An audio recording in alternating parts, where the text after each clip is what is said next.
Where would we be without Isabelle of Spain's sponsorship of Christopher Columbus? Would our Christian faith be the predominant religion of the Americas? She is undoubtedly one of the most significant women of the Middle Ages and is known as the Catholic Queen. Isabelle was born in Castile, Spain in 1451. At the young age of 3, she was exiled by her evil stepbrother, Enrique. During their reign, Isabelle and her husband, Fernando, united the kingdoms of Spain by driving the Moors from the Iberian Peninsula. In addition, she was a very virtuous woman who reformed the Spanish courts from the rampant corruption of the powerful nobles.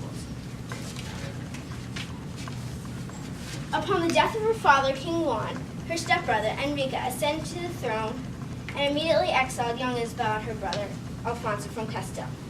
10 years later, the Spanish nobles rebelled against Enrique and attempted to place Alfonso on the throne. Alfonso died shortly after, and then the nobles turned to Isabelle to overthrow Enrique. She refused to engage in a civil war and instead was named his successor in 1468 and ascended to the throne after Enrique's death. Not long after Isabelle had secured her queenship, the Moors attacked the city of Zahara. This was a sign of war, which Isabelle and Fernando could not possibly ignore.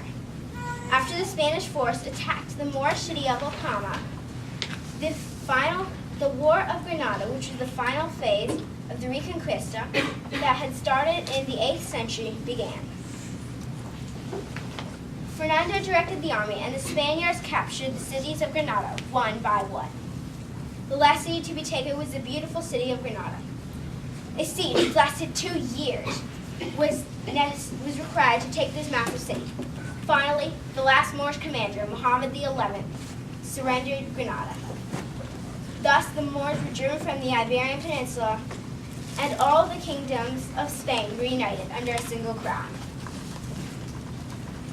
During the war against the Moors, Christopher Columbus approached Queen Isabelle and King Fernando to request their support for his voyages of exploration. Unfortunately, their struggles with the Moors prevented them from being able to offer their support. Following the end of the War of Granada, the explorer returned, and now the Catholic monarchs were in a position to support him. While most objected to her plan, brave Isabelle financed Christopher Columbus. Even Fernando was lukewarm about her decision.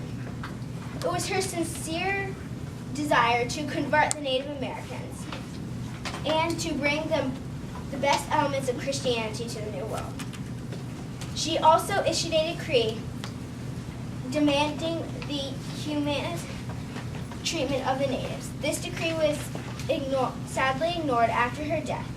Isabelle died in 1504.